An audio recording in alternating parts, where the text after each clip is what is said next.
Welcome back. If you're just joining us, you're watching the news at 10 live on Channels Television. A reminder of our major stories.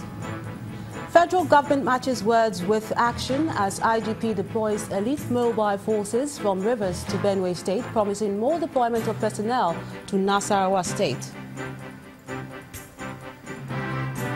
Ahead of the 2019 general elections, media professionals highlight the dangers of fake news and social media sensationalism at a Guild of Editors Summit in Lagos. Court upholds interim forfeiture of $5.8 million traced to the accounts of the wife of the former president, Mrs. Patience Jonathan. And U.S. President Donald Trump denies using racist language against some countries as outrage trails allegation by witnesses.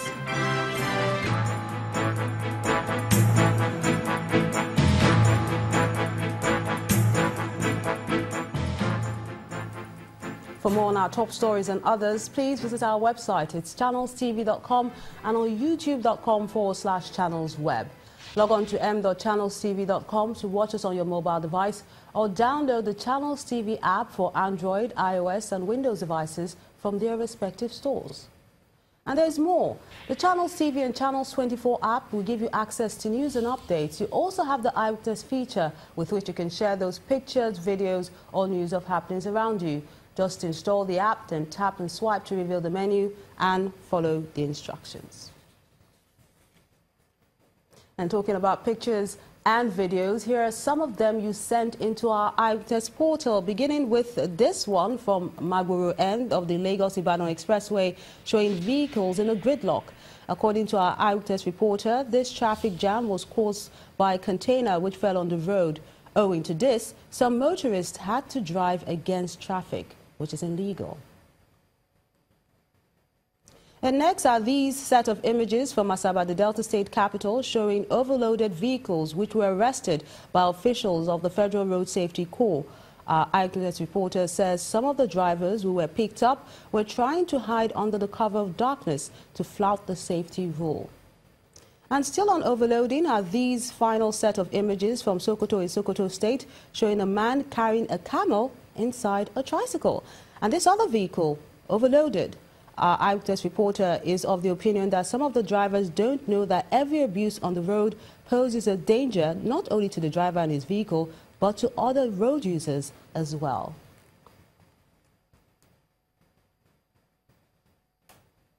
We thank you for sending in those images, and we do encourage you to keep them coming. Less than 24 hours after labor union leaders and the Nigerian Union of Teachers staged a protest against the sacking of their colleagues, another group has marched the streets of the state capital in Kaduna State in support of the governor's action. The group accuses the Nigeria Labour Congress of sabotaging the commitment of the Kaduna State government to transform the education sector. They are insisting that the government's decision is meant to protect the future, their children. This counter-protest by the coalition of youth and women groups is coming barely 24 hours after the Nigeria Labour Congress, NLC, led a similar protest against the sacking of over 21,000 teachers by the Kaduna State government.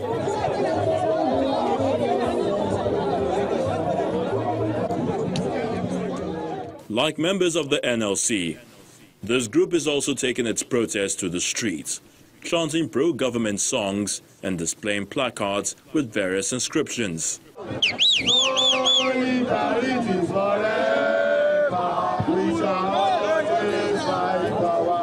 While labor unions have described the sack of the teachers as anti-people and inhuman, this group of women and youth have a contrary opinion. So we have to lead this protest because we are interested of what Malam Nasir Ahmed El-Rufai, governor of Jihar Kaduna, is doing in Kaduna State. That's sacking. We have to do it. If we didn't conduct this exam, we cannot be able to know who are the qualified teachers that teach our children. Under the leadership of Governor Malam Nasir Ahmed El-Rufai, we the parents of the children that we are in support of his transformation agenda, especially in the part of the reform of education. While receiving the groups on behalf of Governor Nasir El-Rufai, The State Commissioner for Education, Jafar Hassani, reiterates that the teacher's sack is a foreclosed matter, as the state government is already in the process of recruiting new qualified ones to fill the vacant positions.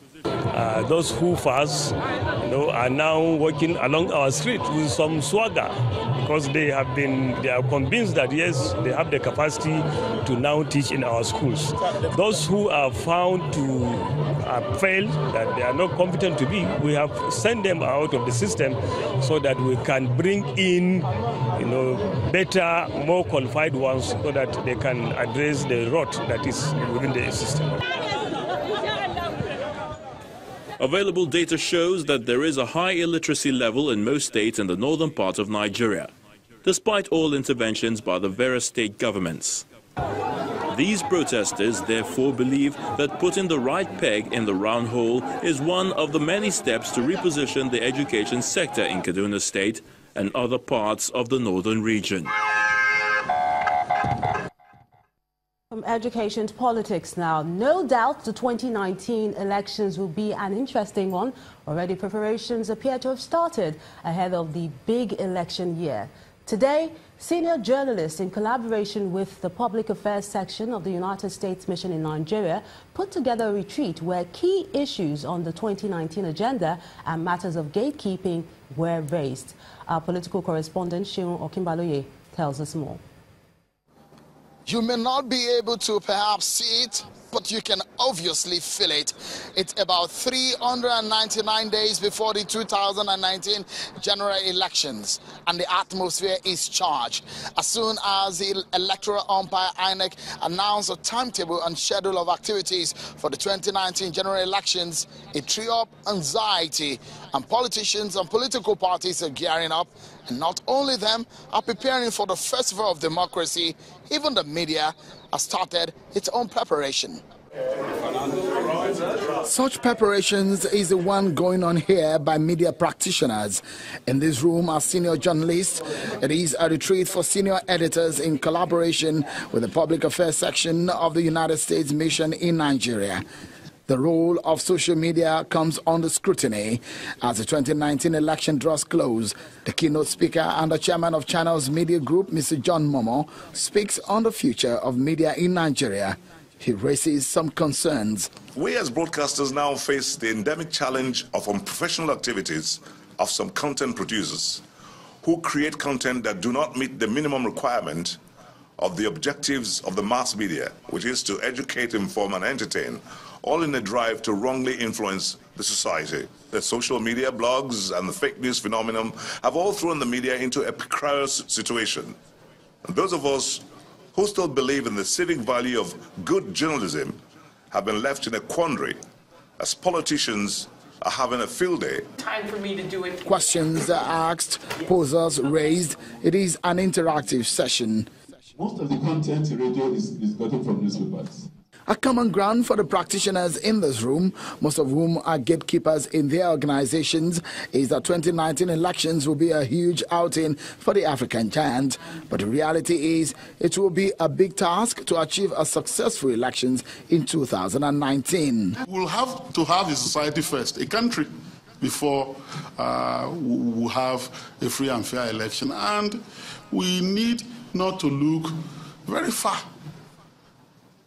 Before the last election in Nigeria, many elites, at least I know some persons, who left Nigeria before the election, who went overseas, believing that doomsday was looming. Porous borders of journalism, the gates into the newsroom, will become wider and wider and more porous, because political actors are becoming more and more sophisticated in terms of their news management techniques, in terms of new strategies of news manipulation. The months leading to 2019, we should help Nigerians situate their choices rationally. The electoral umpire is also worried about some challenges as the clock ticks. Low rate of collection of permanent voter cards remain disturbing, as well as low voter turnout in elections. The 2019 elections will perhaps be Nigeria's most intriguing one in history, but will also go down as an interesting learning curve in the nation's democratic journey. Shonwa Kimbaloye reporting for Channels Television News. For more political and legal stories, let's cross over to our Abuja studios where Ibrahim Adra is standing by. Good to see you, Melinda. Now, some state governors in Nigeria are again calling on President Muhammadu Buhari to recontest for the presidency in the 2019 elections. The 7 governors, all of the ruling All Progressive Congress, say their meeting at the State House today was a pure coincidence, but it provided an opportunity to felicitate with the president and declare their intention to have him run for a second term in office. The governors are from Kano, Kogi, Kaduna, Adamawa, Plateau, Yobe and Niger states. And those of us that you see here want the president to contest for a second term of office. So everything is about 2019. There is no hiding that. We have no apologies for that. We believe in the president. We want him to keep running the country in the right direction. So people can speculate about 2019. We have no apologies, and we'll continue to do that. Whether they are right or wrong is beyond the point. Everyone is entitled to his opinion, but as governors, and most of us here, except the governor of Yobe, I think are first-time governors. We are interested in the continuity and policy stability, and we want the president to continue. But as our leader, the governor of Kano, said, we just happened to be here for prayers, and we went to pay our respects to the president and to feel gratified that anytime we see him, he's getting better and better. As the drumbeat for the 2019 gets louder, the need for a third force in Nigerian politics is perhaps one of the most popular debates ahead of the election year. Some Nigerians believe the leading parties in the country have failed to provide the leadership the country needs. A former Deputy Governor, Central Bank of Nigeria, Professor Kingsley Moghalu, who was a guest on Channels television political program Politics Today, is hopeful that the needed paradigm shift is possible in 2019. Nigeria has a very high poverty rate of about 60%. There are about 30 million Nigerians unemployed. We have 4,000 megawatts of electricity in a country of nearly 200 million people. South Africa has 50 million people. They have 40,000 megawatts of electricity. We have about 15 million children of school age out of school. We are ranked 187 out of 189 by the World Health Organization of all the countries in the world on our healthcare systems. These are the facts. And I think these are the things that should occupy the minds of Nigerian citizens and should move Nigerian citizens to take their destiny, their future, into their own hands and say no, for the first time, to all this identity politics of North and South and, religion and all that. It's just backwardness progressing in Nigeria. And I think it's time for us to move into a very different future. Now, for that to happen, a different and new leadership class needs to emerge in Nigeria. My own belief is that that leadership class should be based on vision and technocratic competence.